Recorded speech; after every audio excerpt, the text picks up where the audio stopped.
മിശിഹായിൽ പ്രിയ സ്നേഹിതരെ, ദൈവത്തിരുനാമത്തിന് മഹത്വമുണ്ടാകട്ടെ. ഏവർക്കും പുതുഞായർ തിരുനാൾ മംഗളങ്ങൾ ഏറെ സ്നേഹത്തോടെ ആശംസിക്കുകയാണ്. ഉയർപ്പ് തിരുനാളിന് ശേഷം വരുന്ന ആദ്യ ഞായറാഴ്ച സഭയിൽ പുതുഞായർ തിരുനാളായിട്ട് ആചരിക്കുമ്പോൾ വിശുദ്ധ തോമാസ് സ്ലീഹായോടുള്ള അവിശ്വാസ സാക്ഷ്യം ലോകത്തോട് പങ്കുവയ്ക്കുന്ന വലിയ സുദിനമാണ്. ഈ ദിനത്തിലൂടെ കടന്നു പോകുമ്പോൾ അത് നമ്മുടെ വചന വിചിത്രമായിട്ട് ലഭിച്ചിരിക്കുന്നത് വിശുദ്ധ യോഹന്നാൻ എഴുതിയ സുവിശേഷം 20-ാം അധ്യായം 19 മുതൽ 29 വരെ വാക്യങ്ങളാണ്.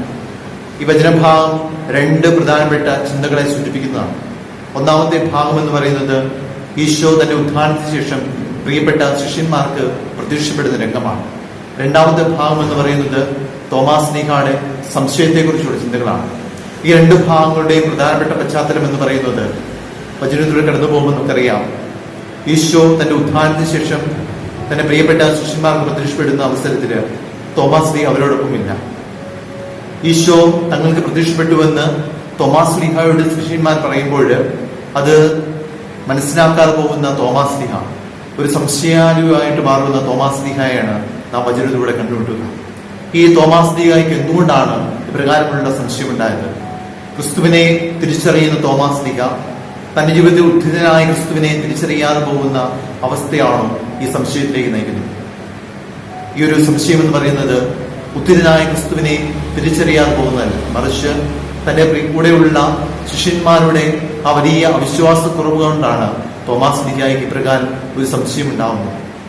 ജീവിതത്തിൽ പലപ്പോഴും നമുക്ക് വിശ്വാസ ചോഷണത്തിലൂടെ കടന്നു പോകുമ്പോൾ നമ്മുടെ ജീവിതത്തിൽ ഉണ്ടാകേണ്ട ഏറ്റവും വലിയ മാതൃക തോമാസ് സ്ലീഹായുടെ ജീവിതമാണ്. കാരണം അദ്ദേഹമാണ് ഇപ്രകാരം ഏറ്റുപറയുന്നത്, എന്റെ കർത്താവേ, എന്റെ ദൈവമേ. ഈ ഒരു വിശ്വാസ പ്രഖ്യാപനത്തിലൂടെ ലോകത്തിലേക്ക് ക്രിസ്തുവിനെ പങ്കുവച്ചു കൊടുക്കുവാനും പകർന്നു കൊടുക്കുവാനും പരിശ്രമിച്ച ഒരു വ്യക്തിത്വത്തിന്റെ ഉടമയാണ് വിശുദ്ധ തോമാസ് സ്ലീഹ. അതുകൊണ്ട് തന്നെ ഈ തിരുനാൾ ആഘോഷിക്കപ്പെടുമ്പോൾ, ഈ വചനത്തിലൂടെ കടന്നു പോകുമ്പോൾ നമ്മുടെ ജീവിതത്തിൽ ഉണ്ടാകേണ്ട 3 ചിന്തകളാണ് വചനത്തിലൂടെ പഠിപ്പിക്കുക. ഒന്നാമത്തെ ചിന്തയായിട്ട് വചനം പഠിപ്പിക്കുക ക്രിസ്തുവിനെ ഏറ്റുപറയുന്നവരായി നാം മാറണമെന്നാണ്. തോമാസ് സ്ലീഹ ഇപ്രകാരമാണ് ക്രിസ്തുവിനെ കുറിച്ച് ഏറ്റുപറഞ്ഞത്, എന്റെ കർത്താവേ, എന്റെ ദൈവമേ എന്നാണ്. ഈ ഒരു തോമാസ് സ്ലീഹയുടെ ഏറ്റുപറച്ചിലൂടെ തന്റെ വിശ്വാസ സാക്ഷ്യം ലോകത്ത് മുഴുവൻ പ്രഘോഷിക്കപ്പെടുകയാണ് ചെയ്തത്. അങ്ങനെയെങ്കിൽ ജീവിതത്തിലുടനീളം നാമും ഇപ്രകാരമുള്ള ഒരു സുവിശേഷ പ്രഘോഷണം നടത്തേണ്ടത് ആവശ്യമാണ്.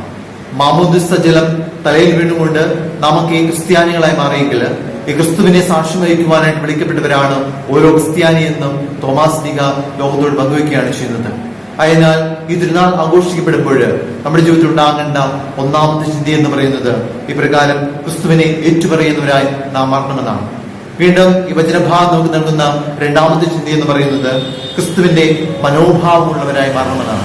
വിശുദ്ധ പൗലോസ് സ്ലീഹ ഫിലിപ്പിയർക്ക് ലേഖനം 2-ാം അധ്യായം 5-ാം വാക്യത്തിൽ ഇപ്രകാരമാണ് വായിക്കുന്നത്, നിങ്ങൾക്ക് ക്രിസ്തുവിന്റെ മനോഭാവം ഉണ്ടാകട്ടെ. സ്നേഹമുള്ളവരെ, ക്രിസ്തുവിന്റെ മനോഭാവം എന്ന് പറയുന്നത് അത് മറ്റുള്ളവരെ പരിഗണിക്കുന്ന മനോഭാവമാണ്. മറ്റുള്ളവർക്ക് വേണ്ടുന്ന സഹായങ്ങൾ എത്തിച്ചു കൊടുക്കുന്ന ഒരു മനോഭാവമാണ്. അതുതന്നെയാണ് ഈശോ പരിസ്ഥിതി നാം ഉടനീളം കാണുന്നത്. ഈശോ രോഗികളെ സന്ദർശിച്ച് അവർക്ക് സൗഖ്യം നൽകുന്നതും പാപികൾക്ക് മാനസാന്തരത്തിലേക്ക് നയിക്കുന്നതുമൊക്കെ ഇപ്രകാരമുള്ള ഒരു മനോഭാവത്തിന്റെ മനോഹരമായ ചിത്രമാണ്. അങ്ങനെയെങ്കിൽ ജീവിതത്തിലുടനീളം ഈ ഒരു മനോഭാവം ജീവിതത്തിൽ സ്വന്തമാക്കേണ്ടത് ആവശ്യമാണ്. ക്രിസ്തുവിന്റെ മനോഭാവം സ്വന്തമാക്കേണ്ടത് ആവശ്യമാണ്. അപ്രകാരം ജീവിക്കുമ്പോഴാണ് നാം ക്രിസ്ത്യാനികളായി മാറുവാൻ സാധിക്കുക. വീണ്ടും മൂന്നാമത്തെ ചിന്തയായിട്ട് ഈ വചനഭാവം നമുക്ക് നൽകുന്നത് മറ്റുള്ളവരെ ക്രിസ്തുവിലേക്ക് ആനയിക്കുന്നവരായി നാം മാറുന്നതാണ്. ക്രിസ്തുവിലേക്ക് ആനയിക്കണമെങ്കിൽ ഉത്തരനായ ക്രിസ്തു ഇപ്രകാരമാണ് ലോകത്തോട് പ്രഘോഷിക്കുക, പിതാവിന്റെയും പുത്രന്റെയും വിശുദ്ധാത്മാവിന്റെയും നാമത്തിൽ ഞാൻ നിങ്ങളെ ലോകത്തിന്റെ വിവിധ ഭാഗങ്ങളിലേക്ക് നയിക്കുന്നു. നിങ്ങൾ അവിടെയെല്ലാം ക്രിസ്തുവിന്റെ സാക്ഷികളായി മാറണം. ഈ ക്രിസ്തുവിന്റെ സാക്ഷികളായി മാറുമ്പോൾ ജീവിതത്തിലേക്ക് നമുക്ക് ലഭിക്കുന്നത് ക്രിസ്തുവിന്റെ വചനഭാഗങ്ങളാണ്. ഈ വചനങ്ങൾ എന്ന് പറയുന്നത് അവൻ നമ്മോട് പങ്കുവച്ച വചനങ്ങളാണ്. ഈ വചനങ്ങളെ ജീവിതത്തിലേക്ക് സംശീകരിക്കാൻ നമുക്ക് സാധിക്കുമ്പോഴാണ് നാമം ക്രിസ്തുവിലേക്ക് നടന്നു നിൽക്കുവാൻ സാധിക്കുക. ഈ നടന്നുനിൽപ്പിലൂടെയാണ് ക്രിസ്തുവിനെ മറ്റുള്ളവരിലേക്ക് ആനയിക്കുവാൻ നമുക്ക് സാധിക്കുക. ആയതിനാൽ ജീവിതത്തിലുടനീളം ഈ ക്രിസ്തുവിന്റെ സാക്ഷികളായി മാറിക്കൊണ്ട് നമുക്കും ഈ ചിന്തകൾ നമ്മുടെ ജീവിതത്തിൽ പാലിക്കപ്പെടുവാൻ പരിശ്രമിക്കാം.